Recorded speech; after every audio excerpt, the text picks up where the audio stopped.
Le porte-parole du deuxième groupe d'opposition en matière d'accès à l'information et député de Bordua à faire ses remarques préliminaires pour un maximum de 2 minutes 30 secondes.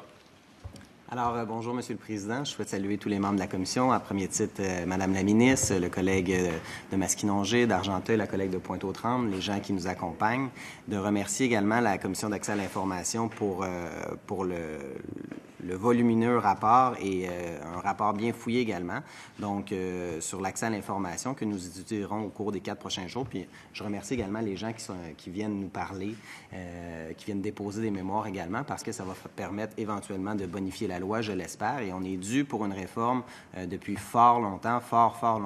Donc, j'offre mon concours à la ministre pour qu'on puisse éventuellement adopter une loi qui saura répondre aux défis qu'on a aujourd'hui, parce que, et c'est mentionné dans le rapport, on est la 10e province sur 14, on est le 57e État derrière le Honduras en termes d'accès à l'information. Il y a des sérieuses lacunes au Québec relativement à l'accès à l'information. On doit être dans une ère où les gens doivent pouvoir avoir accès aux renseignements publics, aux renseignements de l'État, et il faut éviter toutes sortes de contraintes qui n'ont pas lieu d'être bien souvent. Parfois, il faut des exceptions dans une loi, mais il ne faut pas que l'exception devienne la règle. Et là-dessus, je pense qu'on aura l'occasion d'entendre les différents intervenants aujourd'hui au cours des prochains jours qui viendront nous expliquer comment ça se passe dans la réalité.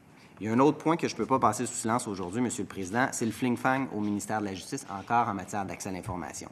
C'est tout à fait déplorable. Vous savez, Monsieur le Président, on a actuellement une loi sur l'accès à l'information présentement. On a bien beau vouloir la bonifier, mais encore faudrait-il que le gouvernement libéral respecte cette loi actuellement.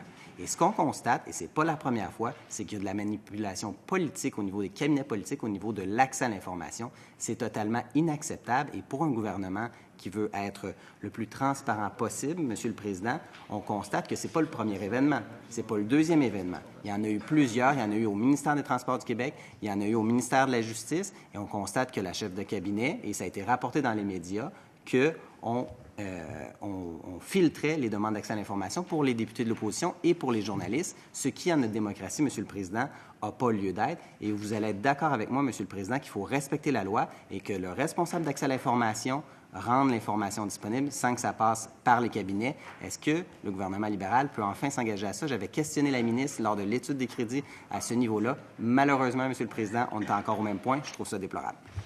Merci beaucoup, Monsieur le député. Nous allons